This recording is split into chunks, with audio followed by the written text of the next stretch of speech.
Olá pessoal, tudo bem? Então, hoje nós vamos trabalhar um pouquinho sobre a nossa revisão de biologia. Então, assim, nós estamos vendo a bioquímica celular. Quais são os componentes que formam as nossas células? Quais são os componentes que mantêm a nossa célula viva? Então, a gente vai trabalhar um pouquinho nessa revisão os assuntos que nós já vimos, as substâncias orgânicas e inorgânicas que compõem o corpo humano. Então, dentro das substâncias orgânicas e inorgânicas, nós vamos ter as substâncias inorgânicas, são aquelas moléculas muito pequenas que não são formadas por carbono, são aquelas moléculas que na sua quebra, na sua degradação, elas não liberam energia, como a água e os sais minerais. Já as moléculas orgânicas, elas vão possuir carbono e hidrogênio na sua composição química. São formadas às vezes por longas cadeias de carbono, e isso faz com que no seu processo de degradação, no seu processo de quebra, elas acabem liberando energia. Dentro das moléculas orgânicas, nós temos os glicídios, que são os carboidratos, os lipídios, proteínas, vitaminas e ácidos nucleicos. Os ácidos nucleicos nós não trabalhamos ainda, nós vamos trabalhar na próxima semana. Então, dentro das moléculas inorgânicas, nós temos a água. A água é uma substância mega importante para o desenvolvimento da vida. A água, ela vai participar das reações químicas, vai participar do metabolismo celular no interior de uma célula. Ela vai dissolver muitas substâncias, ela vai amortecer e proteger o corpo com relação aos impactos, ela vai controlar a temperatura e ela também vai servir como meio de transporte. Veja, até mesmo o nosso sangue é um tecido líquido pela grande quantidade de água e com isso o sangue consegue levar os nutrientes e oxigênio para todas as células do corpo, justamente por ser uma substância líquida. Então a água é o principal componente do corpo, o principal componente do organismo. Nosso organismo tem em torno de 70 a 75% de água. É a primeira substância em maior quantidade no nosso corpo. Juntamente com a água, nós temos os sais minerais, também formados por moléculas inorgânicas. Dentro do grupo dos sais minerais, eles atuam como os reguladores. Nós temos alguns grupos de nutrientes, grupos de alimentos, que seriam os reguladores, os energéticos e os construtores. Os sais minerais e as vitaminas, eles entram como os reguladores, porque eles vão atuar na regulação do trabalho celular, vão regular o comportamento e as atividades do organismo.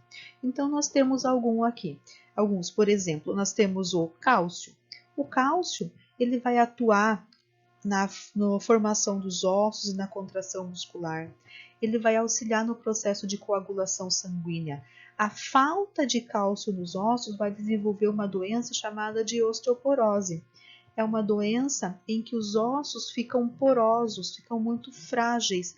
Então, a falta de cálcio gera a doença chamada osteoporose. O potássio.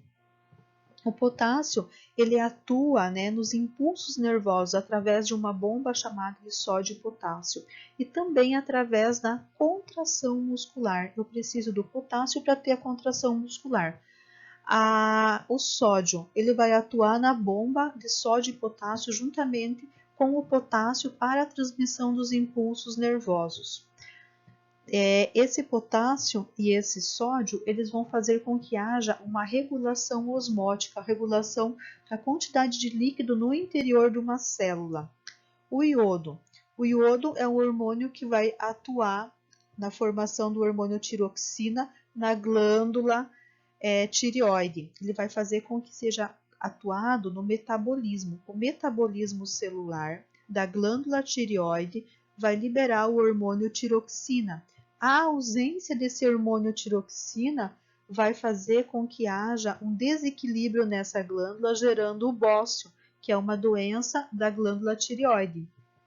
O cloro ele atua na formação do suco gástrico dentro do estômago para fazer a quebra das moléculas de proteína, transformando em aminoácido. E isso vai fazer com que haja um equilíbrio no organismo no processo de digestão. O fósforo ele atua na formação dos ácidos nucleicos, na molécula de ATP, na adenosina trifosfato. Então, ele é muito importante para a formação da molécula de energia do nosso corpo. O magnésio na clorofila para que haja o processo de fotossíntese, o manganês na pigmentação dos organismos e o flúor no fortalecimento dos dentes. Quando há ausência de flúor e falta de higiene adequada, ocorre o processo da cárie. O lipídio. O lipídio é uma molécula orgânica.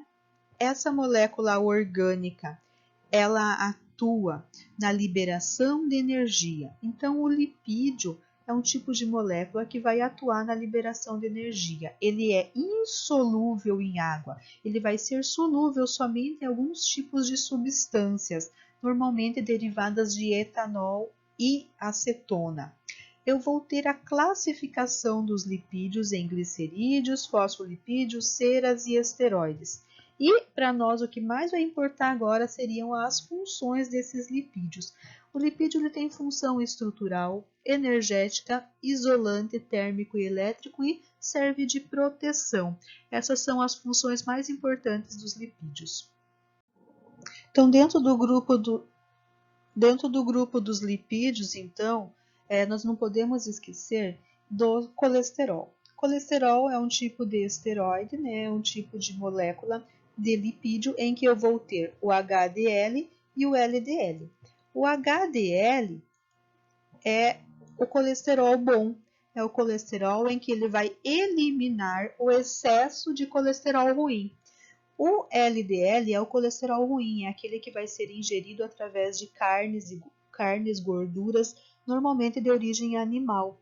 E o HDL é o colesterol bom, que ele vai tentar eliminar o colesterol ruim.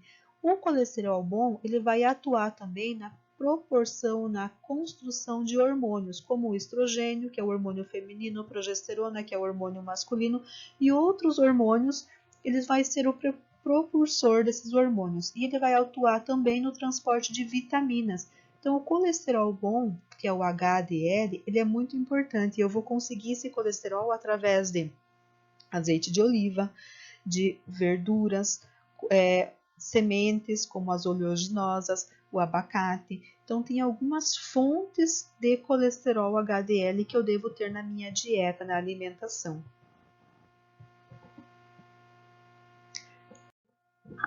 As proteínas. As proteínas têm funções muito importantes também, que a proteína, lembra, ela vai ser a segunda substância em maior quantidade no meu corpo.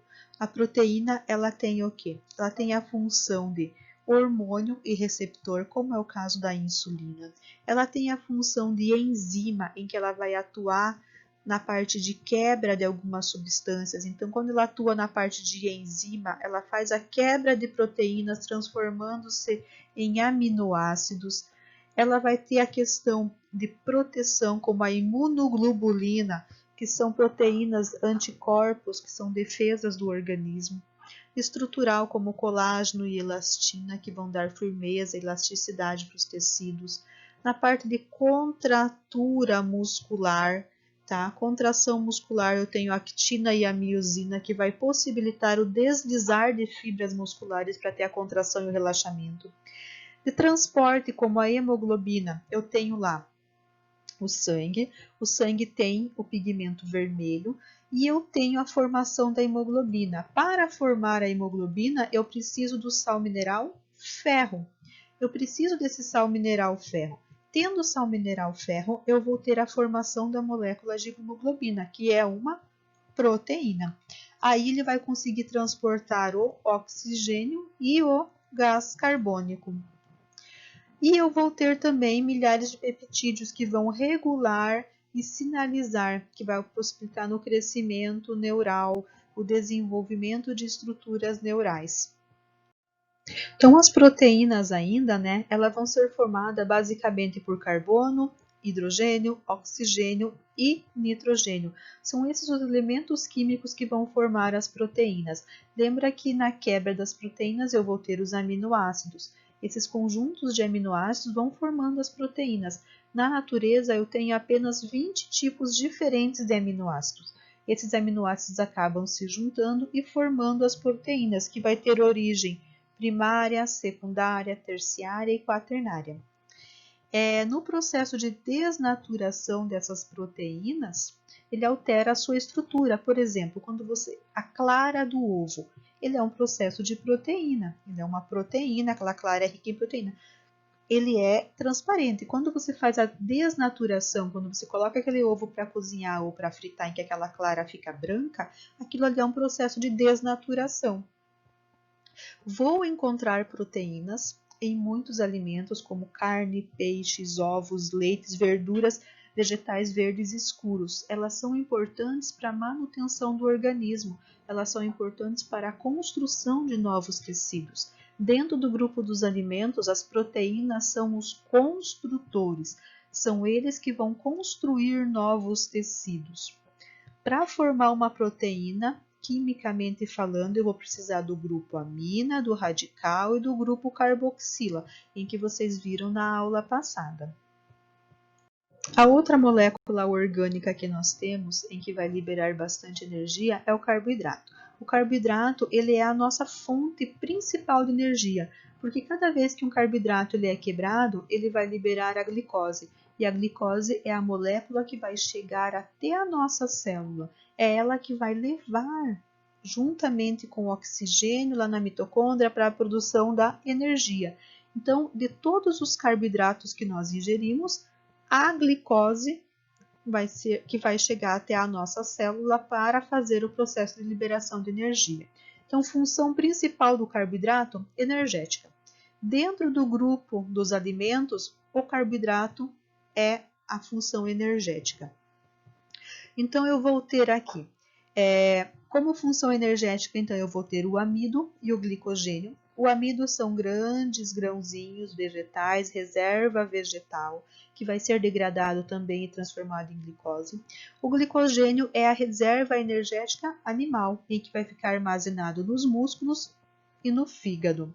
Na função estrutural, eu tenho a celulose, que está na parede celular dos vegetais, e eu tenho a quitina, que está na estrutura dos artrópodes. Comunicação celular. Lá numa membrana plasmática, eu tenho uma estruturinha chamada de glicocálix. O glicocálix, eu mostrei para vocês numa aula passada, é uma estruturinha que vai permitir com que uma célula se grude a outra. Então, ele permite essa comunicação entre uma célula e outra, através do glicocálix. Então, eu vou ter monossacarídeos, que são moléculas muito pequenas, que é a molécula de glicose, que é C6H12O6. Eu vou ter as pentoses, que vão formar o nosso DNA, como a ribose e a desoxirribose. As hexoses. Dentro dos monossacarídeos, eu vou ter o grupo das hexoses e o grupo das pentoses. Então, monossacarídeos são moléculas muito pequenas que vão conseguir a passagem diretamente para o interior da célula e dentro delas eu vou ter esses dois grupos, as pentoses e as hexoses. As pentoses, DNA e RNA, e as hexoses, a glicose, frutose e galactose. Aí eu vou ter moléculas maiores, como disacarídeo, as oligosacarídeo. Todos eles vão fazer ligações glicosídicas em que vão liberar moléculas de água na sua união e todas passam por uma quebra em que no final vão liberar energia. Os polissacarídeos são os monossacarídeos grandes, em que vão formar o grão de amido, que é a reserva energética vegetal, a quitina, que vai formar a parede celular de fungos e exoesqueleto dos artrópodes, a celulose, parede celular das plantas, e o glicogênio, reserva de carboidrato no fígado e no músculo dos animais.